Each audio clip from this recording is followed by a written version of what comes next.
In all cultures throughout history, food has intrigued and occupied us. But what defines a great food experience?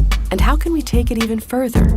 We aim to find out by exploring unconventional methods and innovations, as well as ancient techniques. This is Tasteology.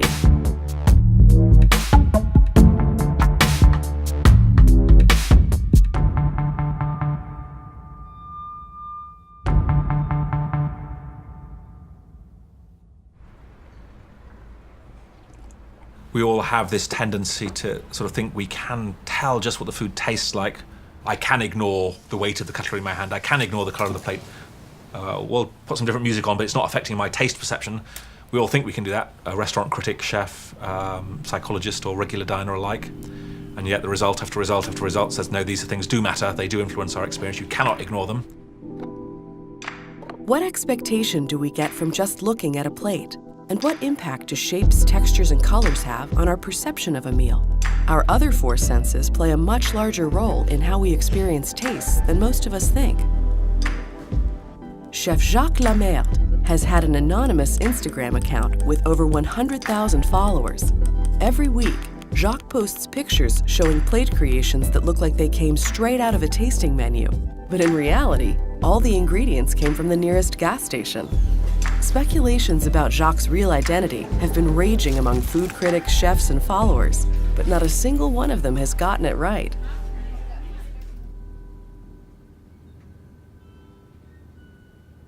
I developed Jacques in sort of like a perfect storm. I mean, I'd left my fine dining world behind, but yeah, I missed plating. I missed a lot of the stuff from restaurants that I used to do, because the restaurants I run now are very different.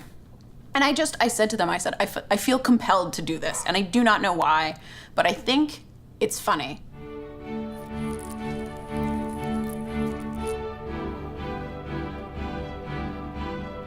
Generic banana gas station muffin concasse, Smucker's chocolate toppin', butterscotch snack pack crema, honey Teddy Grahams earth, and yellow Fruit Loops garnish. Hand-torn Wonder Bread, yellow mustard caviar, pickled baby onions, Hunt's ketchup coulis, Miracle Whip expressions, tiny pickle cross sections, Doritos Dynamite Nacho Picoso, Cheese Whiz Rimmer. For me, I've always taken a great amount of joy in making fun of myself. So I really am making fun of chef culture. I'm making fun of the idea that, the techniques are driving the food instead of the food driving the techniques. And there's a lot of things that you can kind of think about if you get a layer down in my plates and the captions. You know what? Doritos are actually, I find them to be very versatile. They're very rich in umami. Like if I was doing something more Tex-Mex inspired, I might go for a guacamole Dorito. Cool Ranch would have to be with something that was a little bit lighter, because their flavor it's so soigné and yet so subtle. Soigné is the thing you hear over and over again in culinary school, and this idea of make it nice, make it soigné, and it really did sort of epitomize the account, the idea of, again, taking these foods like gas station burritos and elevating them to a soigné plane was very, very much at the heart of what I wanted to do. For sure, I think things will taste better if they're plated beautifully. And if you're going to Noma, I think a huge component of it is how things are plated. Because there's not a lot of food there. Am I right? Jacques Lamerde's creations epitomize the saying trash to treasure. But what if you were served one of Jacques' plates? Would you experience single-packaged cheese and gas station burrito? Or would your brain be tricked by this stunning presentation? Chef Joseph Youssef and Professor Charles Spence are a duo working on understanding and innovating the full taste experience. Their project, Kitchen Theory, explores how our other four senses affect our taste perception and overall eating experiences. Well, I met Professor Spence about 5 years ago at a talk he was doing, and he touched upon color-taste associations and aromas and sounds and textures, and it fascinated me to a point that I knew this was someone I had to work with.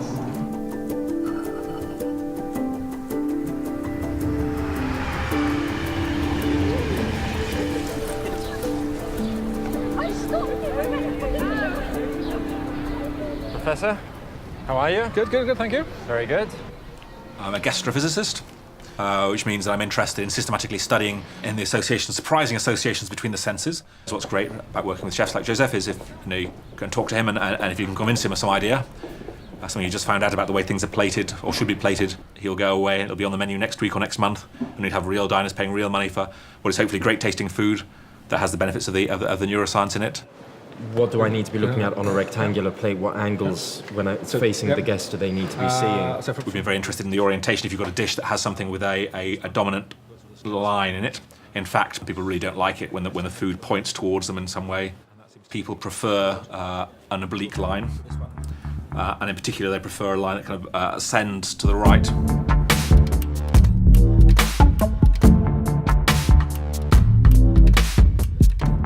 Our eyes give us all the information we need about a food, and we kind of reach back into our memory bank of all the foods we've ever eaten and kind of think, right, what's that red thing on the plate? Well, it could be, potentially strawberry because it's red, it looks like a mousse, it looks like it should be sweet, and everything I've eaten that's red and that's a mousse and that's in that shape has always been sweet, so that's probably going to be a strawberry mousse or a berry mousse. We could see something else on the plate that has a different color, make a whole different set of judgments about it. Josh, did you grill the nopal? Some dishes you can plate them and they appear to be a dessert. Other dishes, when you change that plating of that dish, it can look like more of a savory dish. In this case, because you can so clearly see meat, people obviously associate it with a savory dish. But some dishes are a little less obvious.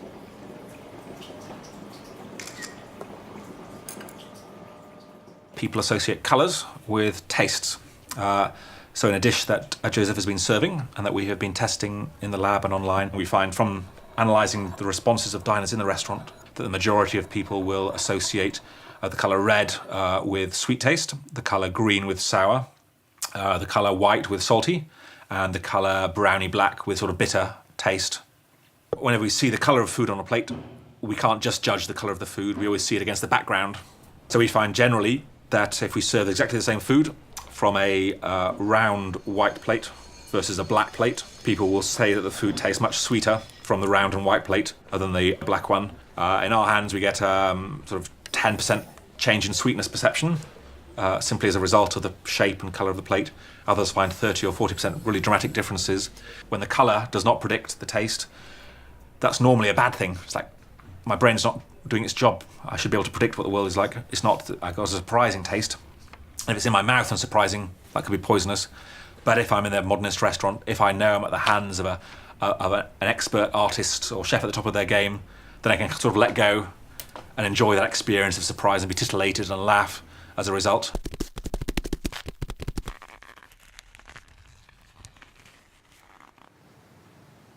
So this is some ham. It's actually a ham steak. I was very intrigued by it at the grocery store. And I like the idea always of making like tartars and things out of cuts of meat that aren't particularly good. Because again, it's all this knife work and all these, different aspects go into it. You are just taking something, again, that's a commodity, and you're putting all this effort into it and making it look good. But at the end of the day, it's like some ham I got from a gas station. But I love texture. Like, I've always been a big texture girl. So when I'm building a Jacques plate, I am always thinking about that. I'm like, how would this translate into the real world? It's like math. And you always need to have on the plate something creamy. You need to have something crunchy. You need to have something kind of spongy. And you add up all the components together, and that's how you get, in my mind, a complete dish. So this is a tartare, right? And so with a tartare, you want a meat, you want an egg, you want something pickly, you want something crunchy, you want something salty. And in this case, because it's a ham tartare, I wanted something a little bit cheesy. So all of the flavor components are there. It's just perhaps not what you would expect.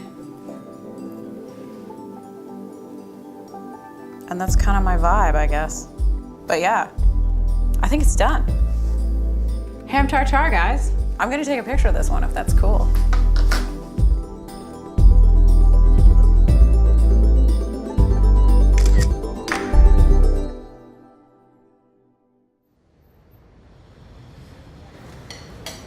First, you have the music that plays when they're walking in. Okay, so I finish those things and then you start to serve the food. I go back, it's called the... Offering to the gods. Okay, hold on. The gods. Right, okay. Anything else? Questions? Answers? Once we've gone beyond that idea of understanding that the visual aspect of food is important, I think we all understand that. I think what's a little harder to grasp is when you start to talk to people about things like perceiving sound and its relationship to food. Professor Spence has coined this as sonic seasoning. If I tell you, maybe there's do you get the vanilla, do you get the asparagus in the wine? Suddenly I'm drawing your attention to something in the wine and it becomes more salient to you. Kind of sort of, oh yeah, there it is. And you can do the same thing more subtly with music, I think. That if I play, say, tinkling high-pitched piano, that will sort of draw your mind towards the sweeter notes.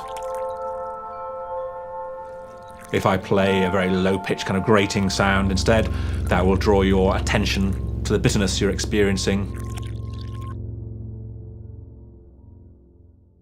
One of the other projects we're working on is thinking about this idea that most of what we think of as taste really comes from our nose. So it's the smell of food. If you believe the numbers that 95% of what we think we taste, we actually smell, that would lead to a radical change in the way you deliver food to people. Dry ice is a great way of carrying aromas. We don't just use dry ice, we scent the dry ice, so that the dry ice plays a role. Other than the visual aspect, it plays a role in the aesthetics and the sensory elements and heightening your perception of aroma. Well, it's because it's not just about a sum of parts with flavor, it's also about how those flavors interact and the textures and the mouthfeel and the way in which we interact with them and the way in which we consume them, and that's what brings us that satiety and that enjoyment in eating. And it's not just about flavor. Color and plating, aroma and sounds, all play a significant role in our tasting experience. But there seems to be another component that counts for more than all the senses, something that can make even the most humble of meals stay in our memories forever. I think when I look back at my best food memories, I think that what's striking about them is, you know, how personal they were. And it's just when you go out to eat or when you go over to someone else's house to eat, or even if you're just like having kind of a humble dinner at home, like the food that you're eating and who you're with and where you are, it all is part of a much bigger thing. There's that emotion and the idea of you're experiencing something that is a little bit magical. My best food memory ever. God. Oh, God. Ooh, God, that's very hard to say. No, I remember many meals. I remember when Pierre Gagnère got an honoris causa degree in Belgium. And he was so moved that he made a dinner that I can still... My favourite meal is the one I have the winter solstice every year, and we shoot a deer in the small farm in Sussex. Just before I went to university. It's probably the most memorable one that I had, and it was around the time when I'd just been accepted into university. And I remember having dinner with my mother here in London. I think I had a steak, and I know I had red wine. My family has a cottage on a lake north of the city, and we have a smoker, and we smoked those ribs, kind of a very simple recipe, not so many heavy spicings, and we had those ribs, and we made some French fries, and my father made some pickles. He makes his own pickles, and we had that meal this summer, and there was just something about it. It doesn't sound all that special, ribs, pickles, and French fries, and I think we had a salad, but oh my God, was that a good meal. The thing I remember with more pleasure is escaping from my grandmother and running through the coffee trees and eating the cherry of the coffee before it's picked. For me, that's a flavor I can't forget. Cooking is first love. Imagine that I make a dish for you. Technically, it's a success. From the art point of view, it's all right. So everything's fine. And I throw it to your face and eat. this dish will not be good. Now if I say, please, have a seat, oh, very comfortable one. Please sit down, be quiet, I will take care of you. Now you know this food product, I did it for you because I know your taste. And here it is. What does it mean? It means I love you. And when you say to someone, I love you, it is always better. So this is why my main idea for cooking, even if I'm a physical chemist, I'm studying the technique, the main idea is cooking is first love, then art, and then technique.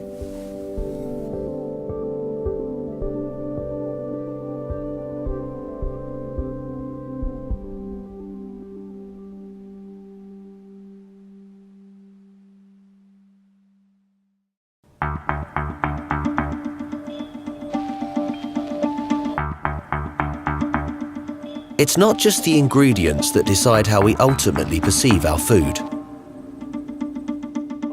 Texture and colour are also critical components, with the visual aspect of eating making up as much as 28% of our combined taste experience.